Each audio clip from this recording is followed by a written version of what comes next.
رب اشرح لي صدري ويسر لي أمري واحلل عقدة من لساني يفقه قولي واللهم ثبتنا عند الموت بلا إله إلا الله واللهم اجعلنا من الذين آمنوا وعملوا الصالحات وتواصوا بالحق وتواصوا بالصبر آمين يا رب العالمين। আজকের খুতবায় আমার নিয়ত হলো ইনশাআল্লাহ কুরআনের সপ্তম সূরার কয়েকটি আয়াতের উপর কিছু ভাবনা শেয়ার করা। সূরাটি হলো সূরাতুল আরাফ। সূরাতুল আরাফের শুরুর দিকে আল্লাহ আযজা ওয়া জাল্লা আদম আলাইহিস সালামের ঘটনা তুলে ধরেন। এই ঘটনার কিছু কিছু বিবরণ কুরআনের বেশ কয়েক জায়গায় পাওয়া যায়, সর্বমোট 7 জায়গায়। প্রতিবার ঘটনার নতুন কিছু দিক তুলে ধরা হয়েছে। সুতরাং এটা ঘটনার পুনরাবৃত্তি নয়, বরং একই ঘটনার ভিন্ন ভিন্ন দৃষ্টিভঙ্গি। তাই সূরাতুল আরাফে ঘটনাটির নির্দিষ্ট একটি দৃষ্টিভঙ্গি বর্ণনা করা হয়েছে।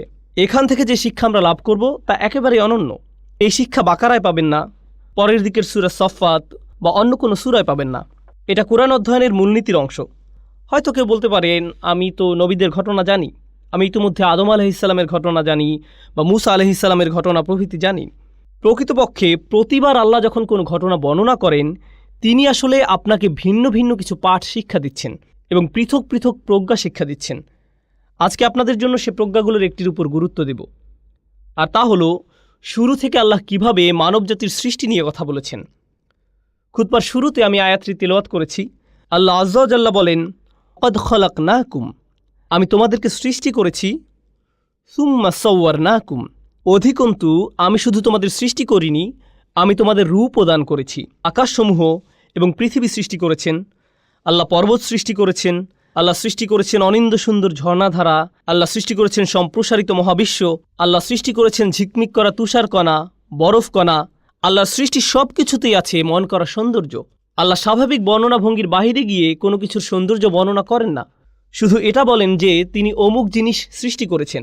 কিন্তু যখন আমাদের কথা আসে, তিনি বলেন তিনি শুধু আমাদের সৃষ্টি করেননি, অধিকন্তু তিনি আমাদের রূপ দান করেছেন, আমাদেরকে তিনি শৈল্পিক নিপুণতায় তৈরি করেছেন। রূপ দান করার ব্যাপারটা হলো আরবি ভাষায় তাসভির, অর্থ হলো ছবি। আরবিতে অবশ্য এর জন্য ব্যবহৃত শব্দ হলো সূরা, কিন্তু তাসভির মানে শৈল্পিক সৌন্দর্য দিয়ে কোনো কিছু রূপ দান করা। এখানে যে ব্যাপারটা বোঝানো হচ্ছে, এটা করা হয়েছে এক ধরনের শৈল্পিক চেতনা থেকে, প্রয়োজন থেকে করা হয়নি। যদি প্রয়োজন থেকে কিছু তৈরি করতে হতো, বাল খালাকতাহু, কিন্তু কোনো কিছু তৈরি করার পর যদি আপনি একে সাজাতে চান, নিখুঁত করতে চান, তখন পরবর্তী পদক্ষেপ নিয়ে আপনি এর তাসভির করেন, আপনি এর সুন্দর রূপ দান করেন। আল্লাহ আযজা ওয়া জাল্লা বর্ণনা করেন মানুষকে সুন্দর আকৃতি দান করা হয়েছে। কুরআনের অন্য স্থানে আল্লাহ এর মূল শব্দ হুসন ব্যবহার করেছেন।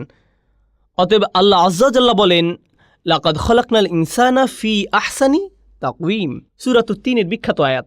অবশ্যই আমি মানুষকে সৃষ্টি করেছি সর্বোত্তম গঠনে, সুন্দরতম আকার আকৃতি দিয়ে।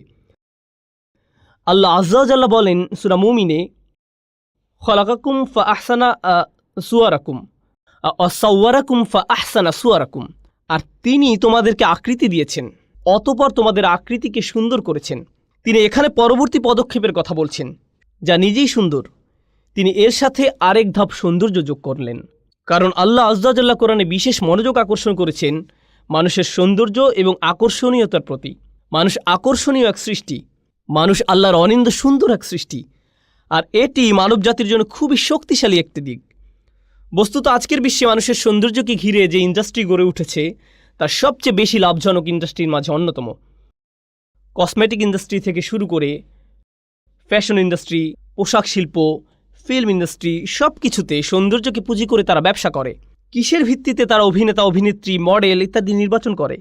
এমনকি কিছু কিছু নোংরা শিল্পেও তারা এই ধারণাকে কাজে লাগায় যে মানুষ সহজাতভাবেই সুন্দর এবং নিজেরা অন্য মানুষের সৌন্দর্যের প্রতি আকর্ষিত। তারা এটাকে পুঁজি করে ব্যবসা করে এবং অগণিত টাকা পয়সা উপার্জন করে। অতএব এটি খুবই শক্তিশালী একটা জিনিস, যা আল্লাহ মানবজাতিকে দিয়ে অলঙ্কৃত করেছেন, নারী পুরুষ সবাইকে দিয়েছেন। এখন এটা বলার পর আমি আপনাদেরকে বলেছিলাম এই খুতবা আদম আলাইহিস সালামের ঘটনা নিয়ে। আমি মনে করি এখানে উপবিষ্ট সবাই ঘটনাটি জানেন, বা অন্তত এই ঘটনার কিছুটা বিস্তারিত বিবরণ আপনাদের সবার জানা আছে। জান্নাতে আমাদের পিতামাতাকে একমাত্র যে নির্দেশটি প্রদান করা হয়েছিল, এই গাছের নিকটেও যেও না, লা তাকরাবু হাযিহি শাজারা, তোমরা দুজনে এই গাছ থেকে দূরে থাকো। এটাই ছিল একমাত্র নির্দেশ। যদি কোরআনের টেক্সট ভালোভাবে খেয়াল না করেন, তাহলে আপনার মনে হবে শয়তানের লক্ষ্য ছিল আমাদের পিতামাতাকে ওই গাছের ফল আহার করানো। আমাদের পিতামাতাকে ওই গাছের ফল আহার করানো। এটাই ছিল তার লক্ষ্য। আল্লাহ আজ্জা জাল্লা এটাকে শয়তানের লক্ষ্য হিসেবে বর্ণনা করেননি। এটা আমার আশা ছিল, আমি আশা করেছিলাম শয়তানের উদ্দেশ্য ছিল, আল্লাহ বলেছেন এই গাছের নিকটেও যেও না, আর শয়তানের লক্ষ্য হবে তাদেরকে গাছের নিকটবর্তী করা। সূরা বাকারায় আল্লাহ বলছেন আযাল্লাহুমা শাইতান, শয়তান তাদের পদস্খলন ঘটালো, শয়তান তাদের উভয়ের দ্বারা সামান্য ভুল করালো। আমরা এখনো জানি না সে পদস্খলনটি আসলে কি, কিন্তু সূরাতুল আরাফে আল্লাহ শুধু আমাদের বলেননি শয়তান কি করেছে, আল্লাহ আমাদেরকে তার উদ্দেশ্যের কথাও বলেছেন। তো কেন সে তাদেরকে গাছের নিকটবর্তী করতে চেয়েছিল? গাছ থেকে নিষিদ্ধ ফল আহার করানোই কি তার লক্ষ্য ছিল, নাকি তার মাথায় আরও অন্য কোনো উদ্দেশ্য ছিল যা মানবজাতিকে ধ্বংস করে ছাড়বে? আমাদেরকে একটি ব্যাপার বুঝতে হবে। এমনকি দিন শেষে আদম আলাইহিসসালামকে একটি নির্দিষ্ট গাছ সম্পর্কে বলা হলো, এই গাছের ফল তোমার জন্য হারাম, এই গাছের ফল খাওয়া তোমার জন্য নিষিদ্ধ। তিনি এবং আমাদের মা সেই ঐতিহাসিক ভুলটি করলেন এবং আমরা সেই গাছের ফল আহার করলাম। কিন্তু ব্যাপারটি নিয়ে যদি যৌক্তিক দৃষ্টিতে চিন্তা করেন, আমরা জীবনে অসংখ্য ভুল করি, আর মানুষ এই দুনিয়াতে আসার পর মারাত্মক সব অপরাধ করে থাকে। মানুষ খুন করে, ধর্ষণ করে, লুটতরাজ চালায়, ডাকাতি করে, চুরি করে, অন্য দেশে আক্রমণ চালায়, অন্য মানুষের সম্পদ দখল করে নেয়, অন্যদের প্রাপ্য অধিকার থেকে বঞ্চিত করে। এখন যদি এই সমস্ত অপরাধকে একটি গাছের ফল খাওয়ার অপরাধের সাথে তুলনা করেন, এটাকে তেমন কোনো বড় অপরাধ বলে মনে হবে না। এমনকি কোরআনেও আল্লাহ বলছেন আযাল্লাহুমা, সে তাদের পদস্খলন ঘটালো, সে তাদের দ্বারা সামান্য ভুল করালো। আপনার মনে হতে পারে এটা তো মানবজাতির ইতিহাসের সবচেয়ে বড় ভুল, আর আল্লাহ আজ্জা জাল্লা এর মাত্রা কমিয়ে একে সামান্য ভুল বলে আখ্যায়িত করলেন। কিন্তু শয়তান এখানে শুধু ফল খাওয়ার চেয়েও বড় কিছু দেখল, শুধু গাছের নিকটবর্তী হওয়ার চেয়েও সে এখানে বড় কিছু দেখল। তার ছিল খুব নির্দিষ্ট একটি উদ্দেশ্য। এই ব্যাপারটার উপরেই আজকে গুরুত্ব দিতে চাই। আমার খুতবার প্রথম অংশ এই অংশের সাথে সম্পর্কহীন মনে হতে পারে। প্রথম অংশে আমি বলেছি আল্লাহ মানুষকে খুব সুন্দর অবয়বে সৃষ্টি করেছেন, আকর্ষণীয় করে তৈরি করেছেন। এখন শুনুন আল্লাহ আজ্জা জাল্লা শয়তানের মনের ভেতর থেকে কি বর্ণনা করছেন। ফাওয়াসওয়াসা লাহুমা শাইতান, শয়তান অবিরত তাদের কুমন্ত্রণা দিল এবং দূরে সরে গেল। ওয়াসওয়াসা মানে হামাসা ওয়া গাবা, সে তাদের কাছে যেত, কুমন্ত্রণা দিত এবং অদৃশ্য হয়ে যেত, এরপর আবার কুমন্ত্রণা দিত এবং আবার অদৃশ্য হয়ে যেত। ক্রমাগত কারো কাছে একই বার্তা বারবার প্রচার করা, যতক্ষণ না সে তা গ্রহণ করে নেয়। প্রোপাগান্ডা এভাবেই কাজ করে। আপনাদের কি মনে হয় কেন তারা একই অ্যাড বারবার প্রচার করে, যেন আপনার তা একেবারে মুখস্থ হয়ে যায়? যদি ওয়াসওয়াসা বারবার দেয়া না হয় তবে এটি আপনার চিন্তার অংশ হবে না। কোকের একটি বিজ্ঞাপন 10-15 বার দেখার পর হঠাৎ করে আপনার ইফতারিতে কোকের প্রয়োজন হয়। ভাবছেন কিরে, কোকের চিন্তা কোত্থেকে মাথায় এলো? তাহলে ওয়াসওয়াসা মানে মনের মধ্যে কোনো কিছুর ধারণা বারবার প্রবেশ করিয়ে দেয়া। এখন তার উদ্দেশ্য কি ছিল? আল্লাহ বলেন লিয়ুবদিয়া লাহুমা মা উরিয়া আনহুমা মিন সাওআতিহিমা। তিনি এখানে গাছের কথা উল্লেখ করেনি। শয়তান তাদের বারবার কুমন্ত্রণা দিতে লাগলো। এই অংশটা মনোযোগ দিয়ে শুনুন। তাদের কুৎসিত অংশ থেকে যা ঢাকা ছিল, যাতে সে তাদের জন্য তা প্রকাশ করে দেয়, অর্থাৎ তাদের উলঙ্গ শরীর। এখন এই অংশটি বোঝা একটু কঠিন, কারণ ঠিক কয়েক মুহূর্ত আগে একই সূরার আরেকটি আয়াতে আল্লাহ বলেন তিনি আমাদেরকে কেমন করে সৃষ্টি করেছেন? সুন্দর রূপে। এখন আল্লাহ বলছেন শয়তান চেয়েছিল আমাদের পিতামাতা যেন কুৎসিত রূপে একে অপরের নিকট প্রকাশিত হয়ে পড়ে, অর্থাৎ উলঙ্গ অবস্থায়। সে চেয়েছিল তাদের নিকট থেকে তাদের জামা কাপড় খুলে ফেলতে। এটাই ছিল তার লক্ষ্য। এখানে দুটি প্রশ্ন দেখা দেয়। প্রথমত, আল্লাহ কেন বলেননি যে শয়তান তাদেরকে গাছের ফল আহার করাতে চেয়েছিল?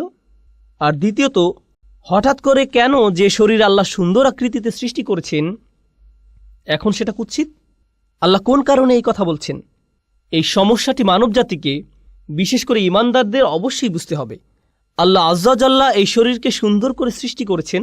প্রকৃতপক্ষে একজন পুরুষের কাছে সবচেয়ে আকর্ষণীয় বিষয় হলো একজন নারী। আল্লাহ আজ্জা জাল্লা এই শরীরকে সুন্দর করে সৃষ্টি করেছেন। যুয়্যিনা লিন্নাসি হুব্বুশ শাহাওয়াতি মিনান নিসা, মানুষের কাছে সবচেয়ে বেশি সুশোভিত করা হয়েছে নারী। এটি খুবই প্রভাব বিস্তারকারী শক্তি। এটি এতই শক্তিশালী যে কোরআনে গাছটির জন্য যে ভাষা ব্যবহার করা হয়েছে সেই একই ভাষা ব্যভিচারের জন্য ব্যবহার করা হয়েছে। লা তাকরাবু হাযিহিশ শাজারা লা তাকরাবুজ জিনা লা তাকরাবুল ফাওয়াহিশ। ব্যভিচারের কাছেও যেও না, কোনো নারীর সাথে অবৈধ সম্পর্ক করার কাছেও যেও না, কোনো ধরনের নির্লজ্জতা এবং বেহায়াপনার ধারে কাছেও যেও না। অতএব এটি খুবই ভয়ঙ্কর। আর এটা এমন কিছু ঠিক গাছের নিকটবর্তী হওয়ার মতো, কাছে গেলেই এটা আপনাকে টেনে ধরবে। ভেবেছিলেন এটা তো শুধু দৃষ্টি বিনিময়, তাকে দেখে পছন্দ হয়ে গিয়েছিল, এরপর আবার তাকালেন, সে মুচকি হাসি দিল, আপনিও হাসলেন। এখান থেকে ধীরে ধীরে একটা চক্রের মধ্যে আটকে গেলেন। এরপর সব কিছু সীমার বাহিরে চলে গেল। কিছু বুঝে ওঠার আগেই এমন কিছুতে আটকে গেলেন, বুঝতেও পারছেন না কিভাবে বের হবেন। সুতরাং কাছে না যাওয়ার উপদেশটি উত্তম একটি উপদেশ, কারণ আপনি জানেন না কোথায় থামতে হবে। কিছু দূর অগ্রসর হওয়ার পর আর থামতে পারেন না। তো আল্লাহ আজ্জা জাল্লা বর্ণনা করেন, যখন মানুষ আল্লাহর অনুমোদিত পথের বাহিরে গিয়ে একে অন্যের নিকট লজ্জাস্থান প্রকাশ করে দেয়, এটাই তখন চূড়ান্ত কদর্যতা, এটাই তখন মানুষের চূড়ান্ত কুৎসিত রূপ।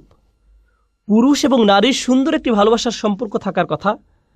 আল্লাহ আমাদের সুন্দর করে সৃষ্টি করেছেন যেন আমরা একে অন্যের প্রতি আকৃষ্ট হই। এরপর তিনি একটি ব্যবস্থাপনা তৈরি করলেন যার মাধ্যমে এই সম্পর্কটি বৈধতা পাবে। বিয়ের মাধ্যমে এই সম্পর্কটি বৈধতা পাবে। মানুষ যখন বিপরীত লিঙ্গের প্রতি আকর্ষণের কারণে এই সম্পর্কটি স্থাপন করতে চায়, কিন্তু এমন পন্থায় যা আল্লাহর নিকট অনুমোদিত নয়, তখন সে একই সম্পর্কটি যা সৌন্দর্যের কারণে তৈরি হয়েছিল, আকর্ষণের কারণে তৈরি হয়েছিল, সেই একই সম্পর্কটি তখন কুৎসিত রূপ ধারণ করে। আর এটা শুধু শারীরিক কদর্যতা নয়। কেউ এটা শোনার পর ভাবতে পারে, আমার একটা মেয়ে বন্ধু আছে, সে সুন্দর, আমি বুঝতে পারছি না কিভাবে সে কুৎসিত হয়ে গেল কুরআন নাজিল হওয়ার পর। আমি এটা নিয়ে কথা বলছি না। আপনার ভেতরে এক ধরনের কদর্যতা আছে। আপনার ভেতরের ভালো সত্তাটি ধীরে ধীরে মৃত্যুর দিকে ধাবিত হয়। তখন মানুষকে শুধু শারীরিক দিক থেকে সুন্দর করে সৃষ্টি করা হয়নি, মানুষকে চরিত্রের দিক থেকে সুন্দর করে সৃষ্টি করা হয়েছে।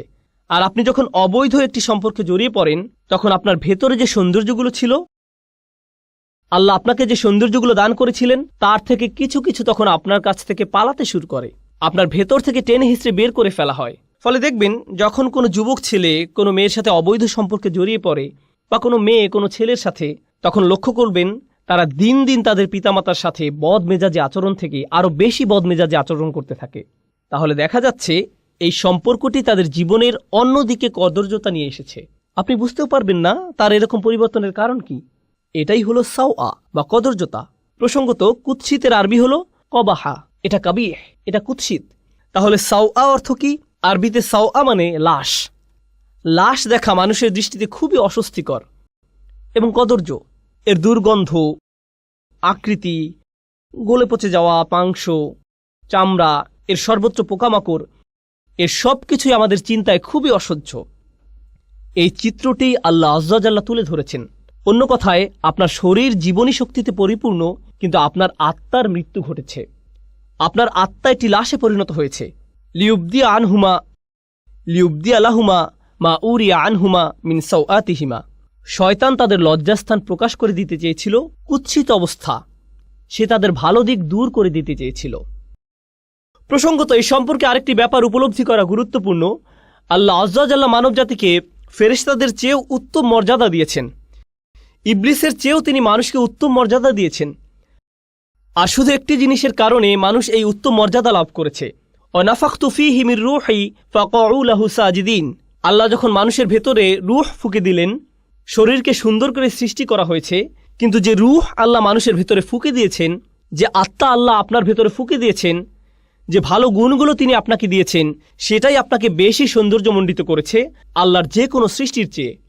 সেটাই আপনাকে অন্যদের থেকে পৃথক করেছে। শয়তান এটা জানে, আর তাই সে মানুষের শারীরিক সৌন্দর্যকে কাজে লাগিয়ে তাদের আত্মিক সৌন্দর্যকে কুৎসিত করতে চাইবে। এটাই তার লক্ষ্য। এখন এটা বলার পর সে কিভাবে আমাদের পিতামাতাকে রাজি করালো, এটা লম্বা একটা ঘটনা। আমি তার একটি সংক্ষিপ্ত রূপ আপনাদের সামনে উপস্থাপন করছি। সংক্ষিপ্ত ভার্সনটি হলো, সে আদম এবং হাওয়া আলাইহিসসালামকে বলেছিল, শোনো, তোমাদের সৃষ্টি করা হয়েছে পৃথিবীর জন্য। ইন্নী জাইলুন ফিল আরদি খলিফা। আল্লাহর সিদ্ধান্ত হলো তোমাদের দুনিয়ার জন্য সৃষ্টি করা হয়েছে। তোমাদের জান্নাত থেকে দুনিয়াতে স্থানান্তর করা হবে যে কোনো মুহূর্তে। জান্নাত ছেড়ে পৃথিবীতে কে যেতে চায়? এখন শোনো, শুধু ফেরেশতারা এখানে থাকতে পারবে। সরি, তোমরা ফেরেশতা নও। অথবা তোমাদের জন্য আরেকটি উপায় আছে। যদি তোমরা জান্নাতের পার্মানেন্ট রেসিডেন্ট কার্ড বা গ্রিন কার্ড পেতে চাও, এটাই তোমাদের একমাত্র বিকল্প উপায়। অতএব ফেরেশতা হওয়ার একমাত্র উপায় হলো, বা জান্নাতের চিরস্থায়ী অধিবাসী হওয়ার একমাত্র উপায় হলো, তোমাদেরকে ওই গাছের ফল খেতে হবে। এটাই একমাত্র উপায়। তো সে বলল, আনতাকুনা মালাকাইনি আও তাকুনা মিনাল খালিদিন। এই গাছ থেকে আহার করো, হয় তোমরা ফেরেশতা হয়ে যাবে, নতুবা জান্নাতের চিরস্থায়ী অধিবাসী হয়ে যাবে। এজন্যই আমাদের পিতামাতা ভুলটি করেছিলেন। এখন এই ভুল করার পর কি ঘটল? আল্লাহ বর্ণনা করছেন ফাদাল্লাহুমা বিগুরুর। এই আয়াতটি ভালোভাবে বোঝা খুবই গুরুত্বপূর্ণ। তিনি বলেন সে তাদের পদস্খলিত করল ধীরে ধীরে। দাল্লাহুমা আরবি শব্দ দাল্লা এসেছে দালউন থেকে, যার অর্থ বালতি। আগের দিনে বালতি ব্যবহার করা হতো কূপ থেকে পানি তোলার কাজে। একটি বালতি দড়ি দিয়ে বেঁধে কূপের ভিতর ফেলত, তারপর টেনে টেনে তুলত। এর নাম হলো আদলা দালওয়াহু। এর নাম হলো আদলা দালওয়াহু। বালতি কি সাথে সাথে উপরে উঠে আসে নাকি সময় লাগে? সময় লাগে। এটি একটি ধীর প্রক্রিয়া, আর প্রক্রিয়াটি যদি মাত্রাতিরিক্ত ধীর গতির হয় তখন আপনি আদলা দালওয়াহু বলেন না, বলেন দাল্লা দালওয়াহু। এটা অতিরিক্ত লম্বা সময় নেয়। শয়তানকে বর্ণনা করা হয়েছে সে তাড়াহুড়ো করে না, সে আপনাকে পথভ্রষ্ট করতে চায়, কিন্তু সে সময় নিয়ে ধীরে ধীরে করবে। সে আপনার কাছে আসে, আপনি বলেন আউযুবিল্লাহি মিনাশ শাইতানির রাজিম, সে তখন বলবে ওকে আমি একটু পর আবার আসব, চিন্তা করো না, আমাদের হাতে সময় আছে। সে একটু পর আবার আসবে, এরপর আবার আসবে, এরপর আবার আসবে। আপনাকে অবিশ্বাসী বানানোর জন্য বা আপনাকে দিয়ে পাপ করানোর জন্য সে আপনার উপর প্রতিবার 1% করে কাজ করবে। আর এটা অনুধাবন করা খুবই গুরুত্বপূর্ণ। মনোবিজ্ঞানে তারা একটি বিশেষ বিষয় পরীক্ষা করে দেখে, এর নাম হলো স্লো বয়েল, ধীর গতির সিদ্ধ। তারা একটি ব্যাঙকে নিয়ে ফুটানো পানিতে ছেড়ে দেয়, এটি তখন সাথে সাথে লাফ দিয়ে বের হয়ে যায়। এরপর ব্যাঙটাকে নিয়ে স্বাভাবিক পানির একটি পাত্রে ছেড়ে দেয়, আর তারা পাত্রটির নিচে ধীরে ধীরে তাপ দিতে থাকে। এক সময় তাপমাত্রা তীব্র আকার ধারণ করে, কিন্তু ব্যাঙটা কখনোই লাফ দিয়ে বের হয় না, সেখানেই তার মৃত্যু ঘটে। সে এমনকি বুঝতেও পারে না যে তার তাপমাত্রা ধীরে ধীরে বৃদ্ধি পাচ্ছে। শয়তান আপনাকে দিয়ে হারাম কাজ তাৎক্ষণিক করাতে চায় না, কারণ আপনি বুঝতে পারেন এটা একটা ভুল। আপনি আল্লাহর আশ্রয় প্রার্থনা করেন, তো সে আপনার কাছে আসবে নির্দোষ সব বিষয় নিয়ে। আপনি তখন ভাববেন এতে আর কি সমস্যা, মানুষ এটাকে শুধু শুধু খারাপ মনে করে, কিন্তু আপনি বুঝতেও পারবেন না। এরপর সে আপনার কাছে এসে সামান্য একটু পদস্খলন ঘটাবে। আপনার আশেপাশের সবাই বলবে এটা করো না। আপনি তখন মুখ ঘুরিয়ে বলবেন এটা কি হারাম? আমি এমন কি করেছি? আমি কি কাউকে খুন করেছি? কি ভুল করেছি আমি? শয়তান ঠিক এই কাজটাই করে। দাল্লাহুমা বিগুরুর। সে আমাদের পিতামাতার সাথেও সব ধরনের প্রতারণার মাধ্যমে এই পদ্ধতি অবলম্বন করেছিল। ব্যাপারটা ইন্টারেস্টিং যে আরবিতে গুরুর মানে প্রতারণা, আবার এর দ্বারা অহংকার বোঝায়। সে মানুষের অহমিকা জাগিয়ে দেয়। মানুষ যখন ছোটখাটো ভুল করে আর কেউ সে ভুল ধরিয়ে দিলে বা স্মরণ করিয়ে দিলে, এটা স্বামী হোক বা স্ত্রী হোক, বাবা হোক বা মা হোক, কেউ ভুল ধরিয়ে দিলে সাথে সাথে সে মাগরুর হয়ে ওঠে, সাথে সাথে রাগান্বিত হয়ে ওঠে। না, কি বলছো তুমি? তুমি কে আমার ভুল ধরার? এভাবে তাদের ইগো ভালো হওয়ার পথ বন্ধ করে দেয়। যে সমস্যাটা শয়তানের নিজের ছিল, অহংকারের সমস্যা। যাই হোক, অনেক সময় ধরে চেষ্টা করার পর সে সফল হলো। সে আমাদের পিতামাতাকে মুহূর্তের মধ্যে গাছের কাছে নিয়ে যেতে পারেনি। সে তাদের কুমন্ত্রণা দিল, আর তারা সাথে সাথে বলে উঠল ভালো বুদ্ধি, ঠিক আছে চলো। না না না, এতে অনেক লম্বা সময় লেগেছিল তারা সেখানে যাওয়ার পূর্বে। অবশেষে তারা তাদের আদি ভুলটি করে ফেলল। আল্লাহ আযজা জাল্লা বলেন বাদাত লাহুমা সাওআতুহুমা। তাদের উলঙ্গতা, তাদের কদর্যতা প্রকাশিত হয়ে পড়ল। এটা পরস্পরের নিকট প্রকাশিত হয়ে গেল। তাদের জামা কাপড় খুলে গেল। এই কাজের ফলস্বরূপ তাদের কাপড় খুলে গেল। এটি আসলে কোরআনের শক্তিশালী একটি দার্শনিক প্রতীকী শিক্ষা। আমরা শুধু এর ভাবকে আক্ষরিক অর্থে গ্রহণ করি না, কিন্তু এর ভেতরে রয়েছে বহু প্রজ্ঞা। যখন মানবজাতি হারামের পথ অবলম্বন করে, হোক সেটা হারাম খাদ্য, হারাম উপার্জন, হারাম আচরণ, যখন আমরা সিদ্ধান্ত গ্রহণ করি যে আমরা আল্লাহর বিধান অমান্য করব, যখন আল্লাহ বলেন অমুক কাজ থেকে দূরে থাকো কিন্তু আপনি তার থেকে দূরে থাকেন না, তখন ধীরে ধীরে কিন্তু নিশ্চিত রূপে আপনি আপনার লজ্জাশীলতা হারিয়ে ফেলবেন। আপনি আপনার হায়া শরম হারিয়ে ফেলবেন। জিহ্বা দিয়ে নোংরা শব্দ বের হবে। এর উপর নিজের কোনো নিয়ন্ত্রণ থাকবে না। আপনি নির্লজ্জ হয়ে পড়বেন কথায়, নির্লজ্জ হয়ে পড়বেন দৃষ্টিতে, নির্লজ্জ হয়ে পড়বেন কাজের ক্ষেত্রে। এভাবে শুধু পতন হতে থাকবে। আর এই সব কিছুর শুরু হয়েছিল আপাত দৃষ্টিতে এর সাথে সম্পর্কহীন একটি ব্যাপার থেকে, আদম হওয়ার ক্ষেত্রে একটি গাছের ফল খাওয়া থেকে।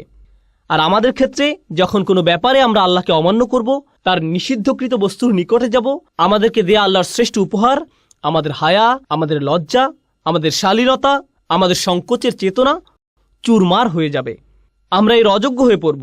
তারা যখন এই কাজ করলো, তাদের কাপড় খুলে গেল। ফলে তারা কি করলো? অতফিকা ইয়াখসিফানি আলাইহিমা মিন ওয়ারাকিল জান্নাহ। তারা সাথে সাথে জান্নাতের পাতা দিয়ে নিজেদের ঢাকতে শুরু করলো।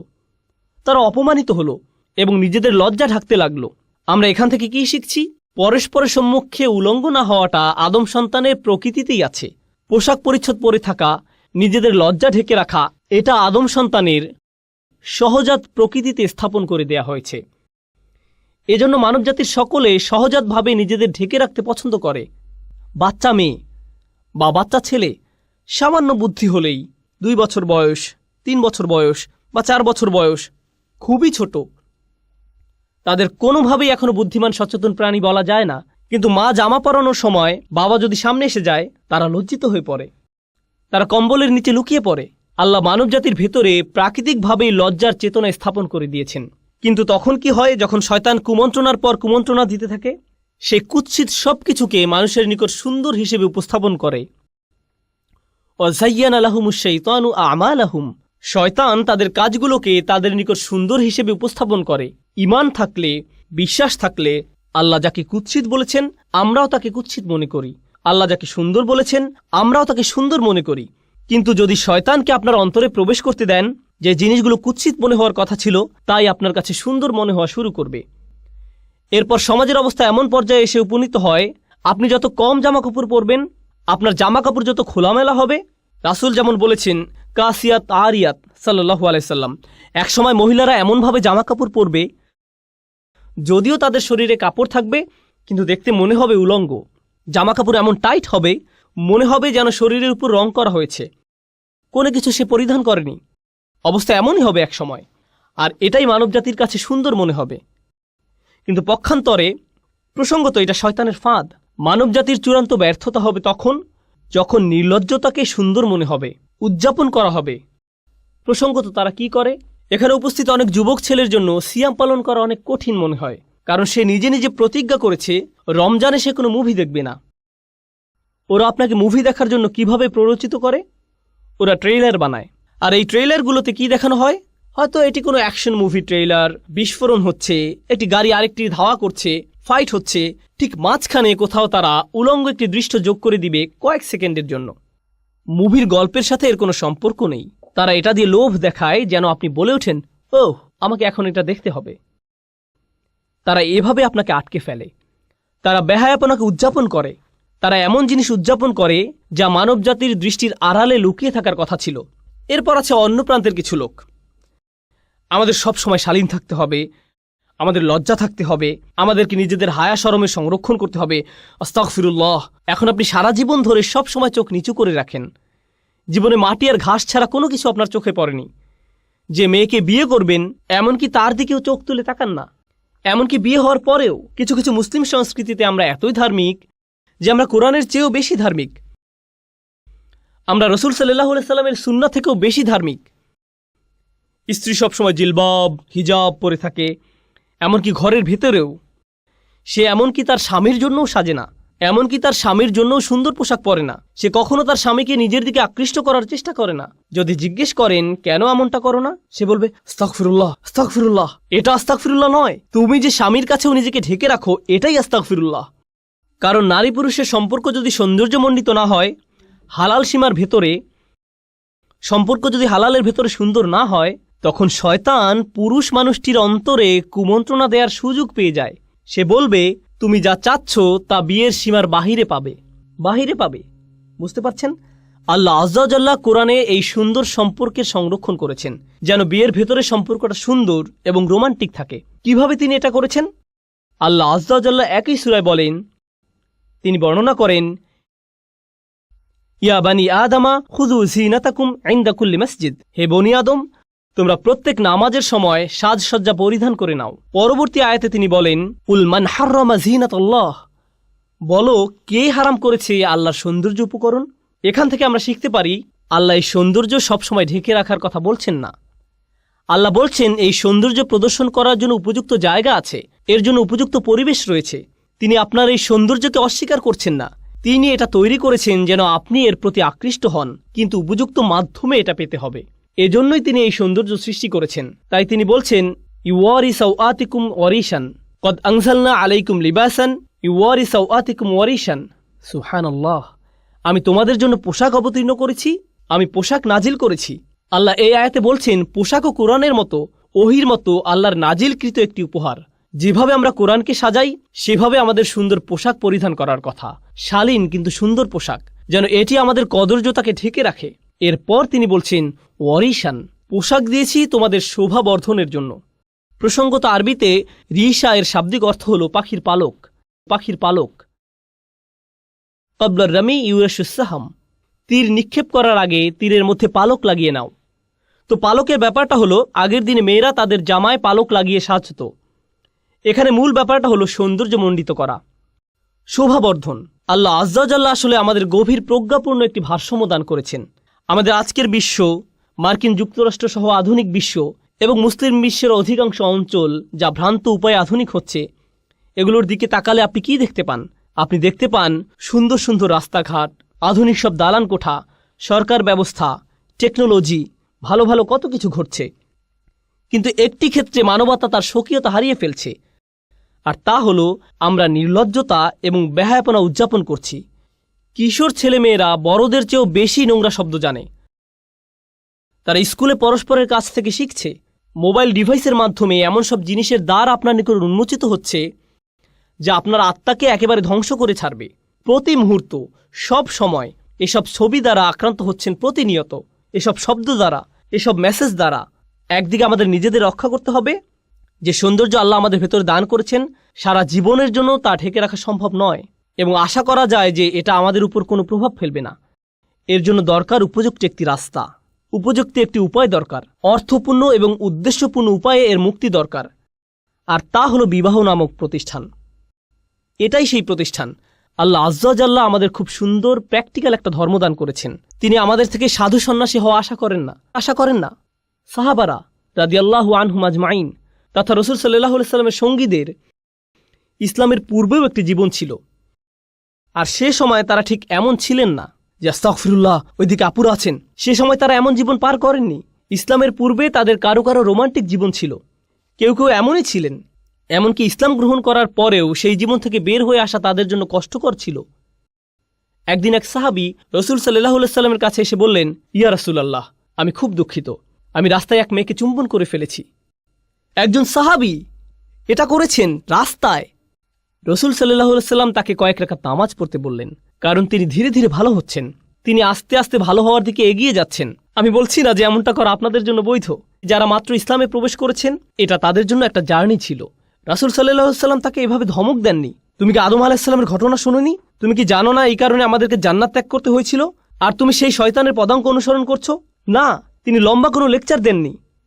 জাস্ট 2 রাকাত নামাজ পড়ো, আল্লাহর কাছে ক্ষমা চাও, এমনটা যেন আর না ঘটে। নিজের উপর এত কঠোর হবে না। আপনাদের কেউ কেউ অতীতে ভুল করেছেন, আর কেউ কেউ এখনো করে যাচ্ছেন। আল্লাহর কাছে ফিরে আসার এটাই সেরা সময়। কয়েক রাকাত নামাজ পড়ে আল্লাহর কাছে শক্তি সামর্থ্য প্রার্থনা করুন, যেন আপনি সেই সম্পর্কগুলো থেকে বের হয়ে আসতে পারেন, যেন সেই আসক্তিগুলো থেকে বের হয়ে আসতে পারেন। অন্য কাউকে এই সম্পর্কে জানতে হবে না। আপনাকে আমার কাছে এসে বা অন্য কারো কাছে গিয়ে এই অপরাধগুলো স্বীকার করতে হবে না। আল্লাহ জানেন আপনি কিসের মধ্যে আটকে আছেন। আল্লাহ ইতিমধ্যে জানেন। যদি নিজের অন্তরে যথেষ্ট শক্তি না পান এই রমজান মাসে, তবে এই শক্তি আর কখনোই পাবেন না। এই ধরনের সমস্যাগুলো থেকে বের হয়ে আসার এটাই শ্রেষ্ঠ সময়। এর চেয়ে উত্তম কোনো সময় হতে পারে না। তাই আমি আল্লাহ আজ্জা জাল্লার নিকট প্রার্থনা করছি, আমাদের মাঝে যারা জীবনে ভুল করেছেন বা এখনও করে যাচ্ছেন, আল্লাহ যেন আমাদের এমন ইমানের শক্তি দান করেন যেন আমরা এই ধরনের ভুলগুলো থেকে বের হয়ে আসতে পারি, এবং আমরা যেন বুঝতে পারি যে এগুলো আসলে শয়তানের চাল। আমরা যেন তার কাছ থেকে সরে আসতে পারি এবং আল্লাহর অনুমোদিত উপায় অবলম্বন করতে পারি, যেগুলো বাদে অন্যগুলো হারাম। আল্লাহ আমাদের জন্য যে পথ খোলা রেখেছেন, হালালের পথ, তা যেন অবলম্বন করতে পারি। বারাকাল্লাহু লি ওয়া লাকুম ফিল কুরআনিল হাকিম ওয়া নাফা'নি ওয়া ইয়্যাকুম বিল আয়াতি ওয়া যিকরিল হাকিম।